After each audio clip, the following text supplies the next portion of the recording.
દેશમાં નોટબંધી લાગુ થયા બાદ અનેક લોકો કમિશન લઈ જૂની નોટો બદલી આપવા માટે સક્રિય બન્યા હતા।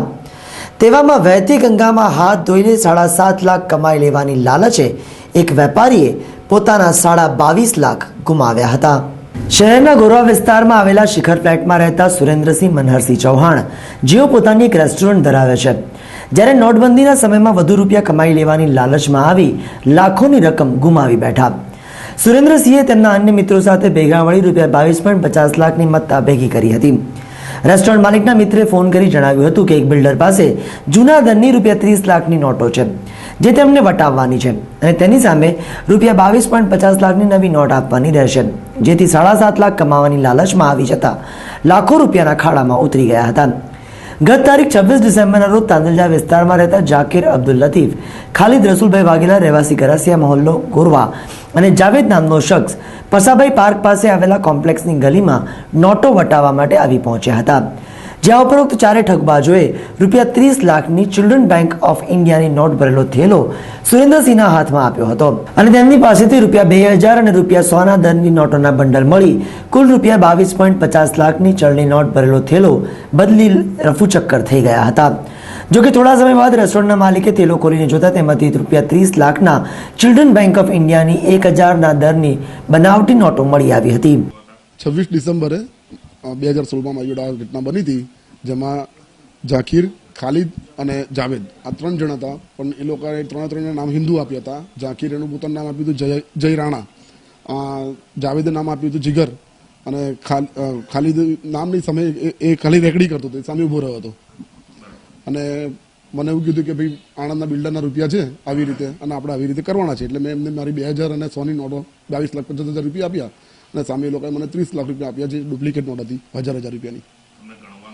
નહીં, બિલકુલ સમય નથી મળ્યો, એ લોકો એમને પૂરા એમાં લઈ લીધા હતા, વિશ્વાસમાં લઈ લીધા હતા। એટલે મેં પછી પહેલાં તો એ લોકોને શોધ્યા કે આ સાચા કોણ હતા, તો મેં મારી રીતે બધું તપાસ કરી, તો એ લોકો મને ખબર પડી કે તાંદલજાનો જાકીર હતો, ગોરવામાં ગરાસિયા મોહલ્લામાં રહેતો ખાલિદ હતો અને જાવેદ તો હજુ સુધી કોણ છે ખ્યાલ નથી આવ્યો કે ક્યાં આગળ રહે છે શું છે શું નહીં। અને પછી મને બધી ખબર પડી, પછી મેં ગોત્રી પોલીસ સ્ટેશનમાં જઈને મેં અરજી આપી કે ભાઈ આવી રીતે મારી જોડે છેતરપિંડી થઈ છે ને મારી પાસે 30 લાખ રૂપિયાની ડુપ્લિકેટ નોટો આવી ગઈ છે, 1000 રૂપિયાની, આવી રીતે લોકો મારી જોડે છેતરપિંડી કરી છે। તો પીઆઈ સાહેબે મને એવું કીધું કે તમારા વિરુદ્ધમાં ફરિયાદ થશે, પણ પછી મને થયું કે જે પણ થાય ચલો વાંધો નહીં, પણ એકવાર આ લોકોએ જે કર્યું છે એના તો એ લોકોને કશું મળવું જોઈએ ને, એટલા માટે પછી મેં કીધું સર વાંધો નહીં, તો મારી ફરિયાદ તમે આ લો। પણ 1.5-2 મહિના થઈ ગયા, મેં આ નોટ ડુપ્લિકેટ નોટ બજારમાં નથી મળતી, આ છાપેલી નોટ છે, પણ તો પણ એ લોકોએ એવું જ કીધું કે ભાઈ ના આ ડુપ્લિકેટ બાબલા રમે એ નોટ છે અને એવી ફરિયાદ એ લોકોએ મારી લીધી છે। જે 489 જે કલમ છે, જે આપણી નોટ જોડે ચેડા કહેવાય, ડુપ્લિકેટ નોટ છાપી છે, એ કલમ એ લોકોએ લગાવી નથી અને મારે ખાસ એ કલમ જ લગાવી છે, કેમ કે આ નોટ છાપી છે એ લોકોએ, બહાર નથી મળતી આ નોટ। બસ મને ના સારું લાગ્યું, એ લોકોએ મારી જે ફરિયાદ ના લીધી, મને ખબર ના પડી, પીઆઈ સાહેબે મને 3 થી 4 વખત મળ્યો પણ મને રિસ્પોન્સ સારો ના આપ્યો। પીઆઈ સાહેબ જાતે હું 3 વખત કમિશનર સાહેબને મળ્યો,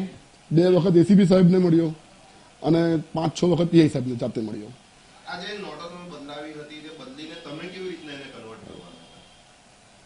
મારા એકાઉન્ટમાં જગ્યા હતી અને મારા એકલાના પૈસા નહોતા, મારા 5 ફ્રેન્ડના પૈસા હતા ને, એ લોકો 5 ફ્રેન્ડનું ફેમિલી બહુ મોટું હોય, તો એ લોકોને બેંકમાં કોઈનો બી રસ્તો હતો, એ લોકો લાખ રૂપિયા આમ તે મૂકી બેંકમાં જ મૂકવાના હતા રૂપિયા, મારે બીજું કશું કામ નહોતું, અમે લાલચમાં આવી ગયા છે, 100%ની વાત છે, પણ અમે કંઈ ખોટું કામ નથી કર્યું। સમગ્ર મામલે પોલીસને અનેક વખત ફરિયાદ કરવામાં આવી હતી, પરંતુ પોલીસ દ્વારા ફરિયાદીની ફરિયાદ લેવાના બદલે તે પોતે જ આરોપી છે તેમ જણાવાયું હતું। અંતે ફરિયાદી સુરેન્દ્રસિંહે પોલીસના ઉચ્ચ અધિકારીઓનો સંપર્ક કર્યો હતો। વારંવાર ધક્કા ખાધા છતાં અંતે પોલીસે ઠગ ટોળકી સામે પોલીસ ફરિયાદ નોંધી કાર્યવાહી શરૂ કરી છે। ફરિયાદીના જણાવ્યા મુજબ તેઓનો પ્રયત્ન પ્રથમે હતો કે એમને જે નોટો બદલી અસલ નોટો જે આપી છે એ જે આરોપીઓ છે એ લોકો બદલી આપે પરત, જેથી એ લોકોએ રાહ જોઈને આ ફરિયાદ લેટ આપી છે। ના, હાલ સુધી તો એવું કંઈ જણાવ્યું નથી, કારણ કે ફરિયાદ તો હમણાં પણ લેવામાં આવી છે, તો જે તે વખતે પણ લેવા આવ્યો હતો, પણ ફરિયાદીએ જાતે જ એમની ફરિયાદમાં જણાવ્યું છે કે તેમનો પ્રથમ પ્રયત્ન એમના પૈસા પરત મળી જાય એ બાબતનો હતો। આમાં આપણે જોવા જઈએ તો આ જે ચલણી નોટો 1000ની છે એ ખરેખર અસલ નોટ નથી પ્રથમ તો, પ્લસ વધુમાં એ પણ છે કે આ જે નોટો છે એને ડુપ્લિકેટની કક્ષામાં પણ ના મૂકી શકાય, કારણ કે એનો દેખાવ એવો છે પણ ખરેખર એ વટાવવા માટે કોઈ જગ્યાએ ઉપયોગ થયો એવું જણાઈ આવેલ નથી. એટલે એમાં કલમ પણ એ પ્રકારે જ 489 મુજબ લગાવવામાં આવી છે કે નોટોનો દેખાવ એ પ્રકારનો છે, અને ખરેખર ડુપ્લિકેટ નોટ હોત તો એની કલમ એ પ્રમાણે અલગ હોત. પ્રથમ તો આરોપીઓની શોધખોળ કરી રહી છે અને ત્યારબાદ જે એ લોકો આ જે મુદ્દામાલ એ લોકો લઈ ગયા છે 22,50,000નો, એ પણ રિકવર કરવાનો પ્રયત્ન પ્રથમ